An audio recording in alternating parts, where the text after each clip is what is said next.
네, 이렇게 소개해 주셔서 감사합니다. 방금 이제 소개를 받은 권형배라고 하고요. 지금 이제 존스 홉킨스 옮겨온 지는 한 3년 정도 됐습니다. 그 전에 이제 막스 플랑크 연구소에서 7년 있다가 이제 플로리다 좋은 곳에 있다가 이제 볼티모어 이제 좀 험악한 데로 와가지고 이제 열심히 연구만 하고 있습니다. 네, 그러면은 이제 뭐 오늘 발표할 내용은 주로 이제 최근에 개발한 툴 디벨롭먼트 프로젝트 관련 위주로 이제 할 거고요. 뭐 다른 것들은 뭐 질문이 있으시면은 뭐 하셔도 되고, 아무래도 툴 쪽에 좀 관심이 있으실 것 같아서 그쪽으로 발표를 해보려고 합니다. 먼저 이제 오늘 발표할 내용은 이건 아니고, 이제 보통 사람들이 이제 어떻게 러닝이 이제 브레인에서 리프레젠트리 되는지를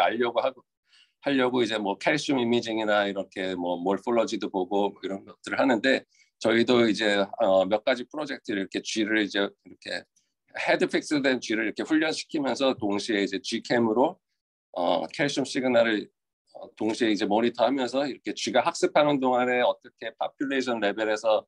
그런 어떤 패턴을 가지고 이 학습되는 패턴들이 액티비티로 나타나는가, 이제 이런 것들을 연구하고 있는데요. 이제 오늘 이제 발표할 내용은 요것이 아니고, 이제 이런 연구들을 하면은 이제 보통 그 단점이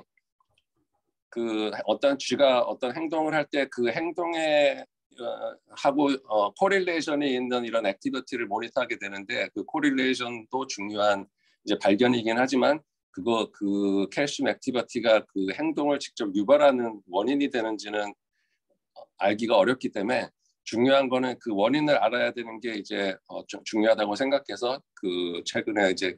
기술 개발한 것들이 이제 그런 것들을 목표로 이제 개발하게 됐습니다. 여기 보시다시피 어떤 질병을 일으키는 것은 이제 그 세균이지 어떤 배드 스멜이 아니고, 이 배드 스멜은 질병 때문에 일어나는 같은 동시에 일어나는 현상이고, 이제 그 원인을 알아내려면은 어떤 세균, 어떤 것이 직접적으로 이 질병을 일으키는가, 이제 그런 것들을 연구하는 비슷한 연구 아이디어를 가지고 이제 뉴로사이언스에도 이제 적용해 보자. 예를 들면은 이렇게 100년 더 전에 이제 라이트 형제가 비행기를 만들어서 첫 번째 비행을 하는데 성공했는데, 이 당시에는 이 밑에 조금 이렇게 수식도에 보듯이 이렇게 엔지니어링이나 이런 에어로다이내믹스 같은 피직스 지식이 전혀 없어도 그냥 트라이 앤 에러만으로도 이렇게 비행기를 만들어보고 날려보고 또 안 되면 또 고쳐서 또 날려보고, 이런 과정들을 계속 반복하면서 결국에는 비행기를 장시간 날아가는 데 성공했는데, 이렇게 먼저 어떻게 비행기를 만들어보고 그 다음에 이제 비행기의 원리에 대해서 이해를 하는 것도 좋은 사이언스의 접근 방법이다라고 이제 생각합니다. 이제 비슷한 논리로 우리가 이제 러닝 앤 메모리를 이제 연구할 때 어떤 이제 친구들이나 가족들이 이렇게 좋은 곳에 가가지고 사진을 찍고 이렇게 뭐 식사를 하고 이럴 때 그런 경험들을 기억하기 위해서 이렇게 우리가 사진을 찍고 몇 년 뒤에 그 사진을 다시 보면은 그 기억들이 다시 되살아나게 되죠. 그래서 이런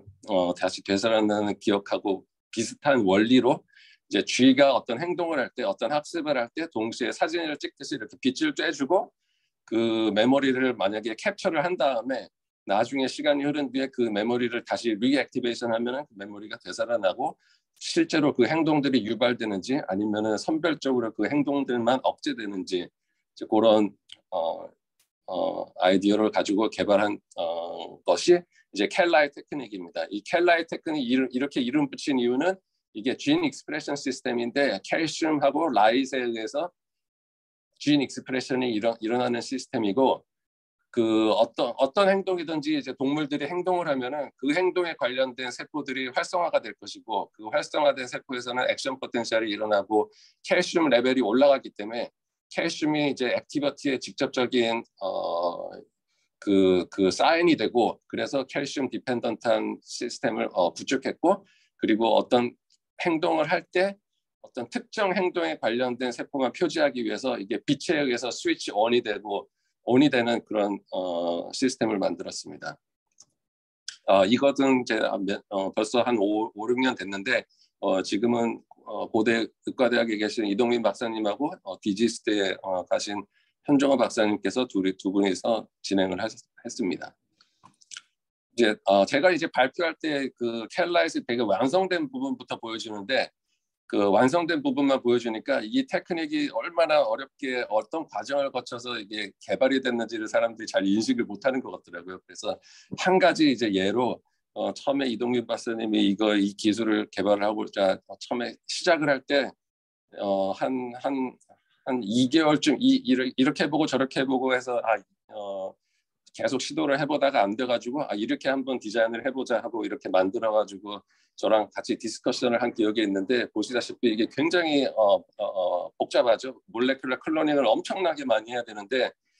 이거를 한 후에도 2년 동안 이거를 다시 했습니다. 그래서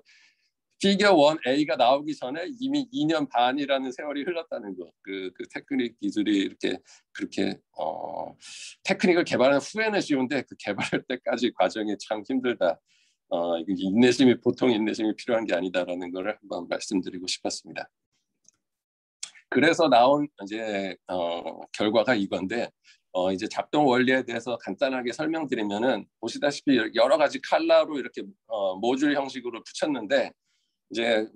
기본적인 아이디어는 칼슘 센싱 모듈하고 이제 라이트 센싱 모듈을 어떻게 이제 어떤 조합으로 붙여놓느냐 이게 이제 관건이었습니다. 그래서 보시다시피 여러 가지 모듈들을 이제 한 컨스트럭트에 완전히 신세리 프로테인으로 만든 후에 요거 두 단백질을 이제 뉴런에다 발현시키고 그 다음에 이제 여기 이 셀에서 액션 포텐셜이 일어나면은 칼슘 레벨이 올라가고 이 칼슘 레벨이 올라가면은 여기 칼슘이 이제 켈모듈린에 붙어가지고 이제 M13 켈모듈린이 붙게 됩니다. 이 M13 켈모듈린이 이제 붙게 돼가지고 그린 플로레센스를 내는 게 이제 GChem의 원리인데 GChem6에 있는 M13과 켈모듈린 파트를 떼가지고 저희가 사용했습니다. 그래서 칼슘 어피니티는 굉장히 좋고요. 그리고 그 켈모듈린에다가는 TEB 프로테아즈 N터미널 N터미널 쪽에 TEB 프로테아즈를 붙였고 이 M13에다가는 C터미널 TEB 프로테아즈를 붙여서 이게 N터미널하고 C터미널하고 따로 떨어져 있으면 서로 펑셔널을 하지 않는데 이게 M13 켈모듈린이 붙음으로써 C터미널, N터미널 TEB가 이제 서로 붙게 되면은 이게 실제로 막 이렇게 다시 리컨스티튜션이 되는 건 아니고 가까이 피지컬하게 둘이 같이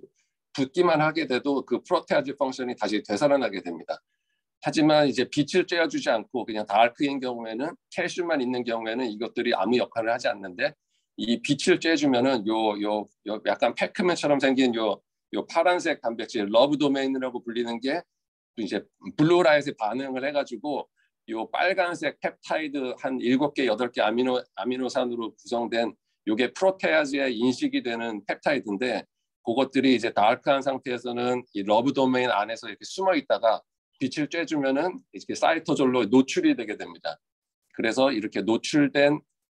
펩타이드를 TEB 프로테아즈가 인식을 하게 되고 이 펩타이드를 잘라내면은 TED-RVP 트랜스크립션 액티베이터가 나오고 요 나온 TED-RVP16이 세포 안으로 들어가서 TED5 프로모터에 붙어서 진 익스프레션이 시작되는 그런 원리입니다. 그래서 이 리포터진에다가 EGFP를 달면은 그린 컬러로 태깅을 할 수 있고 TD-토메로를 달면은 이제 레드 컬러로 태깅할 수 있고 여기다가 채널 어덥션을 붙이면은 나중에 레이블된 셀을 다시 활성화시킬 수 있고 헬로 어덥션을 붙이면은 이제 나중에 태깅된 셀을 억제시킬 수도 있고 여기다가 무슨 RNA를 넣을 수도 있고 어떤 특정 단백질을 태깅 액티브한 셀에만 발현시킬 수도 있고 억제시킬 수도 있고 요거는 이제 원하시는 대로 골라서 이제 쓰면 됩니다. 이제 이런 원리로 G에다가 켈라의 바이러스를 만들어서 인젝션을 한 다음에 이제 컨펌을 했는데 진 익스프레션이 진짜 되는지 안 되는지 이렇게 G가 이제 움직일 때 빛을 쬐주지 않았을 경우에는 EGFP 리포터진이 발현이 거의 안 됐고 그리고 G가 빛만 쬐주고 G를 마취시킨 다음에 액티비티를 현저하게 떨어뜨리면은 역시 EGFP가 발현이 거의 안 됐고 G가 살아서 움직이고 동시에 빛을 쬐줬을 경우에만 시그니피컨트하게 EGFP 리포터진이 발현이 되는 것을 확인했습니다. 이 레드 칼 TD-토메로 마커는 그냥 바이러스가 잘 인펙션이 됐는지 보는 트랜스펙션 마커입니다. 예, 보시다시피 그린 투 레드 시그널 투 노이즈 레이쇼가 이렇게 다크 라이트 온리 액티비티 온리에 비해서 현저하게 많이 증가했고요. 그 다음에 이제 이런 것들, 이 기술들을 이용해서 실제로 어떤 행동에 관련된 셀들을 표지하고 그 표지된 앙상블들만 활성을 억제했을 때 실제로 그 행동들이 억제되는지, 아니면 그 표지된 셀들만 액티베이션 시키면 그 행동이 실제로 유발되는지, 그런 실험들을 이제 디자인해봤는데, 쥐를 이제 모터 콜텍스에다 켈라의 바이러스들을 인젝션을 한 다음에 쥐를 레벨 프레스를 누르고 이제 물을 먹게 하는 이런 훈련을 시키면은 쥐가 여기 레벨이 있고 물이 여기서 나오는데 이렇게 계속 레벨을 계속 반복적으로 계속 누르게 됩니다. 그래서 이 동안에 이제 그 동안에 액티베이션이 되는 셀들을 표지하고자 블루라이트를 계속 쬐줬습니다. 이렇게 먼저 표지를 한 다음에 헬로로덥신 리포터를 발현시켜서 그 표지된 셀을 억제했을 때 실제로 레벨 프레스가 억제되는지 그런 실험을 했더니 보시다시피 이 그래프를 보면 이 훈련을 하는데 한 10일 정도 걸리고 10일 정도 훈련을 하면은 이 레벨 프레스를 누르는 게 아주 엄청나게 많이 증가합니다. 이렇게 증가하는 걸 봐서 쥐가 이제 잘 학습을 했다. 그래서 쥐가 잘 학습을 한 다음에 학습하는 동안에 블루라이트를 계속 쬐줘가지고 이제 레벨 프레스 하는 동안에 관련된 뉴런들을 표지를 하고 훈련이 끝난 후에 옐로우 라이트를 쬐줘서 이 레벨 프레스 눌리는 행동들이 실제로 억제가 됐다라는 걸 컨펌을 했고, 이제 똑같은 쥐를 그 다음 날 다시 훈련을 시키면은 옐로우 라이트를 안 쬐어지는 경우에 다시 그 레벨 프레스 행동을 다시 하는. 그래서 이게 그 옐로우 라이트를 쬐줘서 무슨 티슈 데미지에 의해서 이 행동이 없어진 게 아니고 실제로 액티비티가 없어짐으로 이 행동이 없어졌다라는 걸 보였고, 그리고 또 한 가지 컨트롤은 이제 그냥 옐로우 라인만 쬐줬을 때 옐로우 라인 이펙트를 보기 위해서 옐로우 라인만 쬐줬을 때도 이 레벨 프레스 행동이 억제되지 않았고, 이제 또 다른 컨트롤은 이제 쥐가 레벨 프레스를 누르지 않을 때 그냥 챔버에서 그냥 걸어 다닐 때 블루 라이트를 똑같은 시간 동안에 쬐줘가지고 그 걸어 다닐 때 관련된 뉴런들을 표지를 한 다음에 그 세포들을 억제했을 때도 이 레벨 프레스에는 영향을 미치지 않았습니다. 이것으로 봐가지고는 우리가 이제 진짜 선별적으로 레벨 프레스에 관련된 뉴런들을 잘 표시하고 켈라이지 그것들을 표지하고, 그리고 그 뉴런들의 활성을 억제시켰을 때 그 행동이 없어진다라는 거를 이제 첫 번째 이제 켈라이 테크닉 페이퍼에 리포트를 했습니다. 그리고 나서 이제 그 후에 그 두 번째 약간 개선된 버전의 이제 켈라잇을 만들었는데, 그게 이제 최근에 이제 퍼블리시를 했는데, 요 켈라잇의 단점이 여러 가지가 있는데 그 중에 하나는 여러 가지 이제 뉴런들이 행동을 어떤 특정한 반복적인 학습된 행동을 하기는 하지만 그 행동만 하는 게 아니라 여러 가지 다른 활동들도 하는데, 그런 학습된 행동 이외에도 셀들이 스폰테니어스 파이어링을 계속하게 되면은 그동안은 이제 온갖 캘슘들이 여기저기 덴드라이트나 뭐 이런 캘슘 스토어 뭐 이런 데서 다 나오게 돼서 그런 것들이 다 노이즈 시그널로 백그라운드 시그널로 잡히게 됩니다. 그래서 그런 거를 한번 그게 하나의 단점이고, 그리고 특히 인비보에서 같은 경우에는 바이러스 인젝션하고 오래 기다려야 하기 때문에 이런 백그라운드 노이즈가 조금이라도 있으면 그게 계속 축적되어서 쌓이면 그게 좀 큰 문제가 될 수 있어서 그게 조금 하나의 단점이었고, 그리고 뭐 방금 전에 그래프에서 보셨다시피 한 5일 동안 내내 블루라이트를 쬐줬는데 한 500번, 600번 블루라이트를 쬐줬습니다. 그 충분한 양의 발현이 진 익스프레션이 일어나기 위해서. 그러면 뭐 500번, 600번 째줘서 표지할 거면은 그 테크닉이 뭐가 소용이 있냐, 어디다 갖다 써먹냐, 이제 그런 이제 단점이 있었고, 또 한 가지는 바이러스를 3개를 이제 믹스해야 되기 때문에 리포터까지 이것에 의한 바이러스 자체에 의한 오차가 또 나오기 때문에 이것이 이제 하나의 단점이었습니다. 그래서 그런 것들을 개선하고자 이제 그 켈라잇을 뭐 테크닉 자체를 바꾼 건 아니고 요거를 소마 타겟티드 해가지고 소마에다만 발현을 시켰더니 이제 많은 부분들이 좀 해결이 됐습니다. 그 해결되는 이유가 켈라잇 프로틴들을 뉴런에 발현시키면은 이 셀 바디에만 나오는 게 아니라 이 덴드라이트 엑손 모든 곳에 다 가기 때문에 셀들이 스폰테니어스 파이어링을 할 때 이렇게 모든 덴드리틱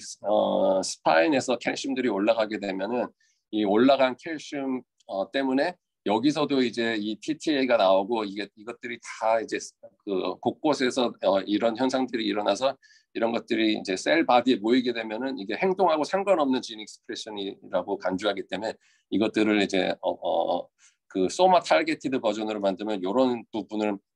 상대적으로 많이 줄일 수가 있습니다. 그래서 그거를 줄임으로써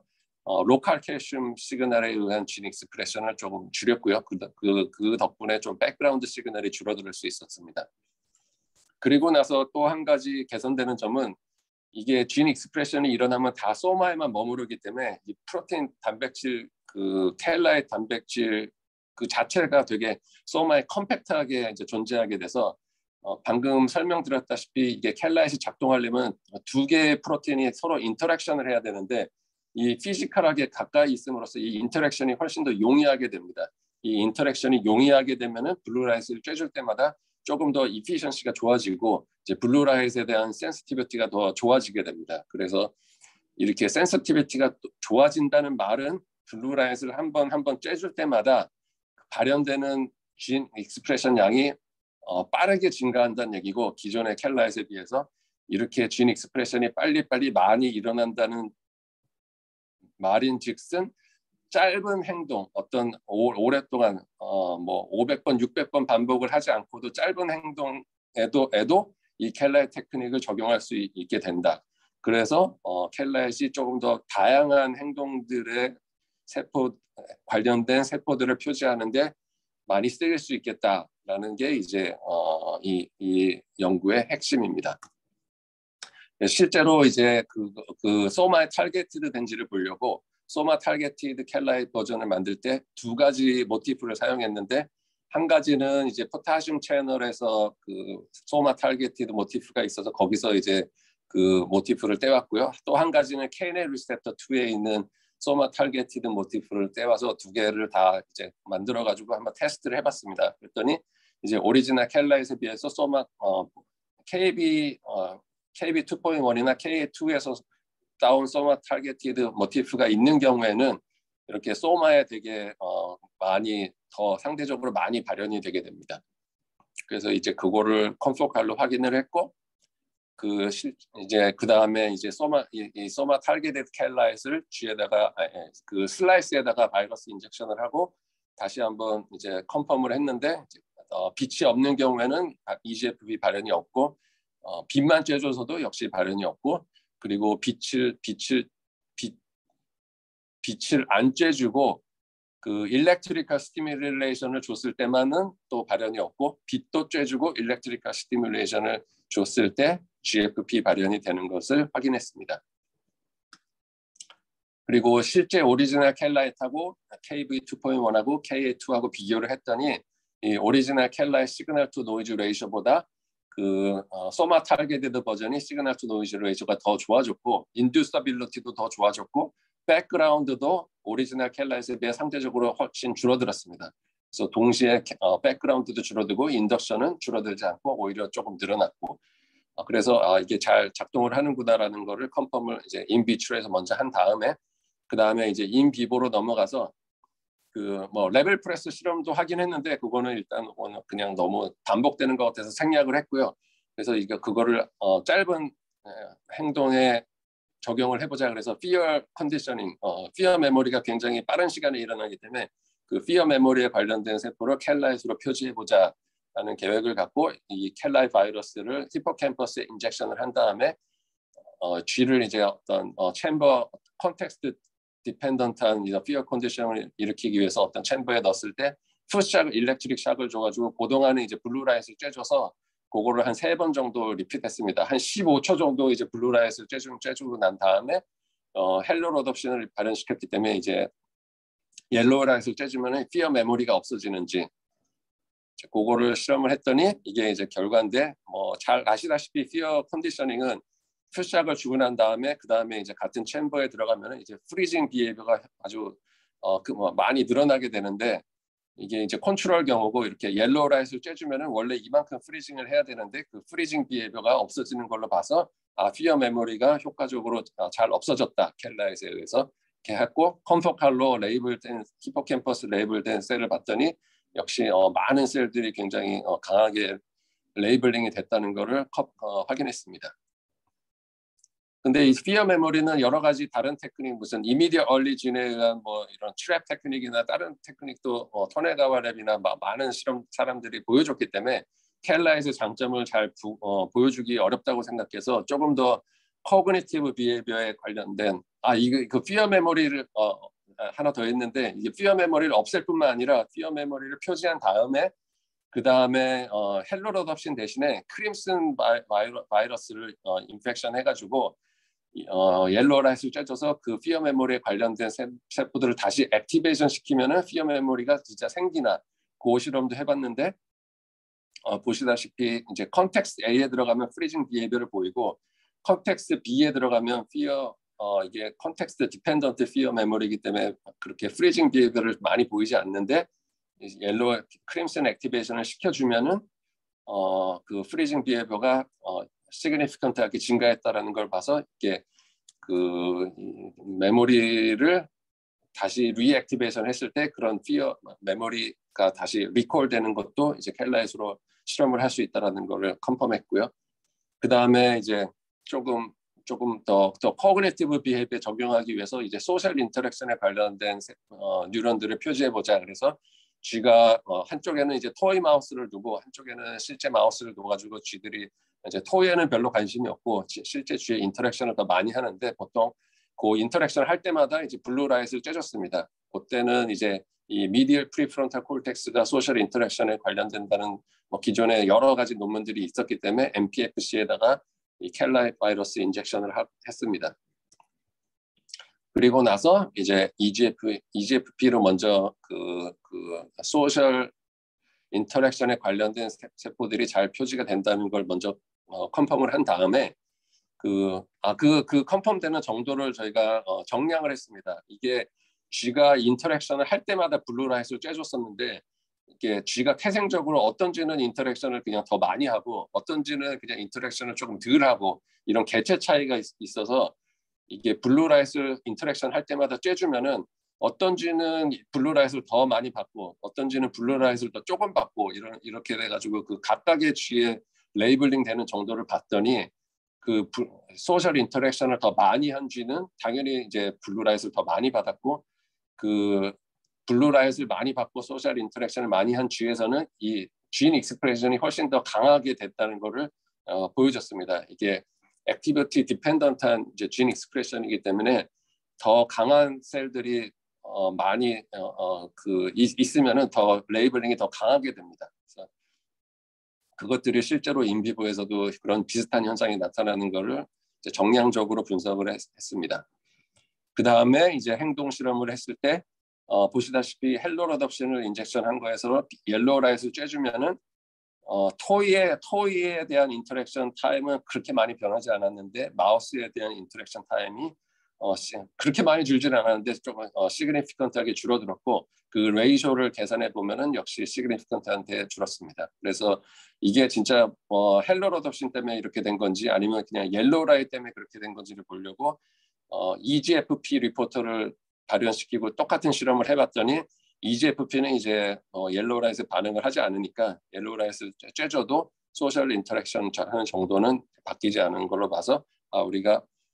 태깅된 뉴런들이 소셜 인터랙션에 실제로 관련이 돼 있구나라는 거를 이제 리포트를 했고요. 그리고 논문에는 리포트를 하지 않았는데 저희가 크림슨 실험도 했습니다. 크림슨을 넣어가지고 이게 빛을 쬐주면은 이게 가만히 있던 쥐가 인터랙션을 저절로 하나 이렇게 그것도 해봤는데 이제 그거는 실패했습니다. 그래서 아마 MPFC만 액티베이션을 하면은 소셜 인터랙션을 유발하지는 억제는 하지만 유발하지는 못한다고 생각하고요. 아마 다른 브레인 에어리아가 다시 좀 더 직접적으로 관련이 돼 있을 거라고 아마 추측만 하고 있습니다. 그리고 이 켈라이트 디지즈에 관련된 이런 뉴런al 앙상블이나 디지즈 스페시픽한 뉴런들도 표시할 수 있겠다 해가지고 이제 잘 알려진 것이 이제 에필lep틱 시저 같은 경우에는 그런 되게 애브노멀한 이런 일렉트릭 디스차지가 일어나는 경우인데, 그럴 경우에 이제 액티비티 레벨이 갑자기 높아져서 이제 막 경직 현상이 오고 좀 그런 시저 현상들을 보이는데 그런 이 켈라잇을 이용하면은 다른 셀들에 대한 뭐 데미지나 이런 매니플레이션을 최소화하고 딱 디지즈에 관련된 셀들만 표지를 할 수 있는 좋은 방법이 되겠다 싶어가지고 그 켈라잇 바이러스를 히포캠퍼스에 인젝션을 하고 그리고 시저를 쥐에서 유발했는데 이제 케이넥 애시드를 인젝션하면은 쥐에서 시저가 일어나는데 시저가 일어날 때 빛을 쬐주니까 이렇게 진 레이블링이 EGFP 레이블링이 잘 되는 거를 이제 확인을 했습니다. 그리고 이제 헬로로덥신 실험을 또 해가지고 실제로 이제 쥐를 먼저 첫 번째 캔에 인젝션을 해서 쥐가 시저가 일어날 때 블루라이트를 쬐줘서 먼저 시저 관련된 세포를 표지를 하고 그 다음에 이제 두 번째 캔에 인젝션을 하면 시저가 다시 일어나는데 옐로우라이트를 쬐줬을 경우에 이 시저에 관련된 행동들이 실제로 완화되는지를 실험을 해봤더니 보시다시피 이제 여러 가지 행동들을 가지고 이제 시저 스코어를 계산을 했는데 보시다시피 케이넥 애시드를 인젝션을 하면은 시저가 금방 10분 이내에 이렇게 막 경직 현상도 오고 고개도 이제 까딱까딱거리고 이렇게 좀 쥐가 잘 못 움직이고 가만히 있는데 옐로우 라이트를 쬐주면은 그 옐로우 라이트를 쬐주자마자 현저하게 이런 시저에 관련된 행동들이 완화되는 것을 볼 수 있었고요. 그리고 나서 요 전 피규어에서 보여준 피어 메모리 태깅한 그 쥐에서 이 시저 테스트를 해봤는데 그 피어 메모리 태깅된 세포들을 억제했을 때는 시저가 억제되지 않았습니다. 그래서 이것으로 봐가지고는 시저 이런 에필렙틱 시저에 관련된 뉴런들도 아마 좀 아무 히포캠퍼스 셀이나 다 관련된 건 아니고 좀 관련이 특이한 셀들이 좀 관련이 있다라는 것으로 이제 생각되어집니다. 이게 이제 그 에필렙틱 시저 실험한 간략한 비디오인데 이렇게 케이네 인젝션을 하면은 쥐가 잘 못 움직이고 이게 쥐가 정지된 화면이 아니라 그냥 쥐가 가만히 있는 겁니다. 이제 코너에서 잘 못 움직이고 그런데 이제 옐로우 라이트를 쬐준 쥐에서는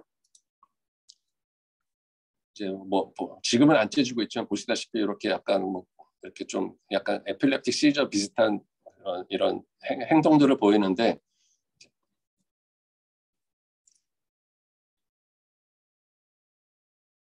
이런 옐로우 라이트 쬐주면은 쥐가 조금 약간 정상 비슷하게 이렇게 잘 걸어다니고 좀 부드럽게 이렇게 걸어다닐 수가 있게 됩니다. 그래서 이렇게 행동 분석을 해서 옐로우 라이트 받은 쥐는 이렇게 자유롭게 많이 움직였고 받지 않은 쥐는 이렇게 잘 못 움직이고 한 군데서 있었다. 그리고 이거를 슬라이스를 만들어 가지고 이제 히포캠퍼스 어느 셀들이 표지가 됐는지를 확인해 봤더니 여러 부위에 덴테이트 자이러스, 뭐 모시 셀, CA3, CA1 셀 많은 셀들이 이렇게 켈라잇에 의해서 레이블링이 됐다라는 것을 컨펌했습니다. 네, 저희가 이제 뭐 행동 분석만 한 게 아니고 실제로 이제 EEG 레코딩을 해가지고 KNA 인젝션을 하면 이렇게 이런 에필렙틱 디스차지 이런 일렉트릭 패턴들이 보이게 되는데 옐로우 라이트를 쬐주면은 그런 일렉트릭 디스차지가 실제로 줄어드는 이런 것도 다시 실험으로 입증을 했습니다. 그 다음에 이게 바이러스 넘버가 이제 3개나 인젝션을 해가지고 조금 그거에 대한 오차를 좀 줄여보고자 이제 그 소마 타르게트 켈라의 낚기 마우스를 만들었는데 그 세 가지 쥐를 다 낚기는 만든 건 아니고 그 2개 중에 있는 메인 컨스트럭트 그것만 이제 낚기를 만들었습니다. 근데 이걸 크리 디펜던트하게 만들어서 크리가 있을 때만 이제 켈라 진 익스프레션이 일어나게 이렇게 이 쥐를 만들어서 예를 들면은 무슨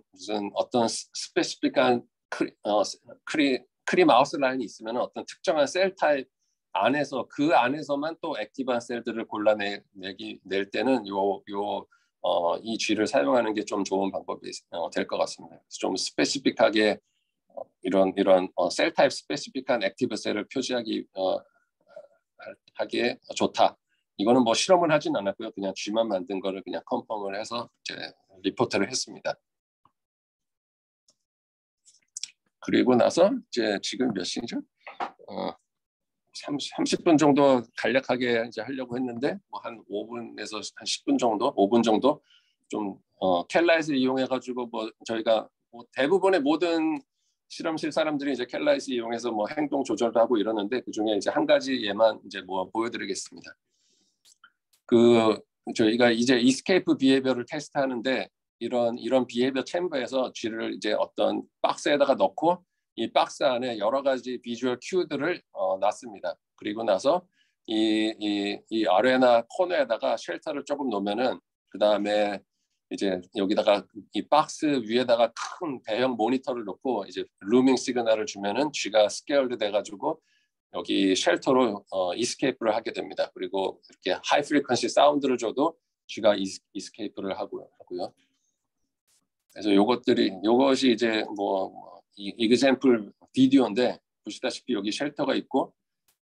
스트레스 시그널을 주면은 잘 이스케이프를 하고 뭐 사운드를 틀어줘도 잘 이게 원래 쭉 가는데 지금 비디오가 끊겨서 띄엄띄엄 가는 것처럼 보이는데 이스케이프를 잘 합니다. 이제 이스케이프는 뭐 훈련도 필요 없고 쥐에 원래 가지고 있는 행동들이라 아주 실험도 좀 빠르고 좋은데 이게 어디로 이스케이프를 하는지는 되게 러닝이 필요합니다. 학습이. 이건 쥐의 이스케이프 행동들을 보여준 거고 예를 들면은 이렇게 그 쥐가 이제 이 챔버 비헤비어 챔버 안에서 한 7분에서 10분 정도 경험을 쌓아야지 그 쉘터의 위치를 정확하게 알게 되는데 그 안에 있을 때 쉘터를 한 번도 경험하지 않고 쉘터를 놔주지 않고 쥐를 일단 한 10분 정도 둔 다음에 그리고 나서 이제 쉘터를 나중에 두면은 스트레스 시그널을 줬을 때 이렇게 쉘터로 잘 도망을 못 갑니다. 이게 굉장히 위급한 상태라서 쥐가 이제 어쩔 줄을 모르고 이게 뭔지도 모르고 일단은 뭐 가만히 있거나 어디로 가려고는 하는데 쉘터로 잘 가지를 못합니다. 이것에 대한 경험이 없었기 때문에 그리고 이게 기억에 의해서 된다는 것을 보기 위해서 쉘터를 먼저 익스플로레이션 한 다음에 여기 쉘터가 원래 있었었는데 지금은 없앴습니다. 쉘터를 없애도 이제 스트레스 스티뮬러스를 주면은 여기 쉘터가 있었다는 걸 알기 때문에 이제 바로 이 자리로 이스케이프를 하게 됩니다. 그래서 이 쉘터 위치를 확인하는 거는 메모리 베이스드 이스케이프고 그리고 경험에 의해서 된다. 조금 더 이제 재미있는 실험을 해봤는데 먼저 쉘터가 여기 있고 이 쉘터를 여기로 옮겼습니다. 그래서 여기가 원래 있던 쉘터 자리였고 근데 보시다시피 스트레스를 주면은 쥐가 이제 여기가 쉘터가 있음에도 불구하고 쥐가 그전 쉘터 자리로 가는 거를 봐가지고 이게 실제로 메모리에 의해서 가는 거지 이게 쉘터를 보고 가는 거는 아니다라는 거를 컨펌을 이제 했습니다. 그래서 이제 그런 뭐 여러 가지 옵토제네틱이나 서킷 다이섹션들을 많이 했는데 그것들은 다 생략하고 이런 쉘터 메모리들이 어떻게 구현되는지 그런 거를 보려고 미니스코프로 칼슘 이미징을 이제 해가지고 이 뉴클리어 서컴번스의 그린 렌즈를 임플란테이션 한 다음에 이제 칼슘 이미징을 해서 봤더니 보시다시피 이제 여기 이게 이제 쥐의 행동들인데 이제 파란색이 이제 쥐가 막 움직인 거고 파란색이 없는 요 부분들이 쥐가 쉘터 안에서 머물렀던 기간들입니다. 요게 이제 쉘터 안에 머물렀던 기간들인데 보면은 이제 쥐가 쉘터에 있을 때마다 어떤 작은 뉴런 수는 많지는 않지만 작은 수의 이제 뉴런들이 쉘터 스페시픽하게 이제 액티베이션이 된다는 것을 확인을 했고 이제 그런 셀들의 이제 조금 비율이 쉘터에 더 경험을 많이 하면 많이 할수록 조금 더 강해진다. 이런 앙상블 형성이 조금 더 강해진다라는 것을 확인했습니다. 그리고 그게 좀 분포도를 봤더니 뭐 이런 식으로 크게 약간 몰려 있는 것 같긴 한데 그렇게 뭐 디스트리뷰션 패턴이 어떤 패턴을 가지고 뭉쳐 있는 것 같이 보이지는 않았고요. 그 다음에 이제 그 쉘터 스페시픽한 뉴런을 켈라잇으로 표지해 보자. 그래서 켈라잇으로 쉘터에 있을 때마다 블루라잇을 쬐줘서 켈라잇으로 표지를 한 다음에 그런 다음에 이제 옐로우라잇을 쬐주면은 쉘터로 진짜 못 가나 이거를 테스트를 해봤더니 역시 예상대로 옐로우라잇을 쬐주지 않았을 때는 쉘터로 잘 갔는데 옐로우라잇을 쬐주면은 쉘터로 가긴 가는데 그 옐로우 라이트 없을 때만큼 잘 가지는 못했습니다. 그리고 쉘터의 위치가 여기인데 그 방향성도 조금 더 에러가 많아지게 됐습니다. 그래서 이 쉘터 스페시픽한 뉴런이 뉴클리어스 어컨번스에 형성이 되는구나. 그걸 실험으로 확인해 봤고요. 그 다음에 이제 이거는 그 쉘터에 있지 않고 그냥 랜덤 로케이션을 그냥 그 블루라이트로 표시해가지고 뭐 이게 쉘터 스페시픽한 이니비션이 일어났다. 요거를 이제 실험으로 보여준 거고요. 랜덤한 아무 뉴클리어스 어컨번스나 표시한다고 다 쉘터로 못 가는 건 아니고요. 그 다음에 이제 그 이니비션뿐만 아니라 이제 액티베이션 실험도 했는데 이제 크림슨 바이러스를 익스프레션 한 다음에 옐로우 라이트를 쬐주었을 때 진짜로 쥐가 쉘터로 가는지 이제 그거를 확인했더니 그 결론부터 말씀드리면은 이제 쥐가 그냥 여기 이 어레나 위에 있을 때 그 표지된 뉴런들을 액티베이션 시켰더니 쥐가 뭐 움직이지도 않고 가만히 있더라고요. 그래서 이게 실패인가? 그리고 이거 생각하고 있었는데 생각해 보니까 이게 뉴클리어스 어컨버스 뉴런을 액티베이션 하는 것 자체만으로 액션을 일으키기는 못할 수도 있겠다. 그래서 뭐 우리가 뭐 어떤 과거의 기억을 떠올린다고 거기로 막 달려가진 않잖아요. 그래서 뭐 비슷한 원리로 그 기억은 하지만 움직이는 거는 또 다른 서킷에 관여한다고 생각해서 이 그 도살 페리 액티베이션 그레이 에어리아가 이스케이프를 일으킨다고 이제 기존의 논문들이 알려져 있어서 거기다가 채널 어댑션을 인젝션 한 다음에 일단은 쥐를 움직이게 만들어 놓고 그 다음에 이제 뉴클리어스 컨버스 뉴런 액티베이션을 하면은 좀 더 타겟팅이 잘 될까 이렇게 이제 실험을 했더니 예상대로 PAG하고 뉴클리어스 컨버스를 같이 액티베이션 했더니 쉘터 위치로 잘 이제 이스케이프를 하게 됐습니다. 그래서 이거 뭐 그냥 비디오로 보여주면 이렇게 PAG만 액티베이션을 하면은 여기가 이제 쉘터 있었던 자리인데 쥐가 이렇게 막 빨리 움직이게는 할 수 있는데 쉘터로 가지는 않고 그냥 랜덤 포지션으로 이스케이프를 하게 됩니다. 하지만 이제 같이 PAG하고 뉴클리어스 컨버스를 같이 액티베이션 하면은 쥐가 쉘터 위치로 잘 간다. 이제 요거를 이제 실험으로 확인했습니다.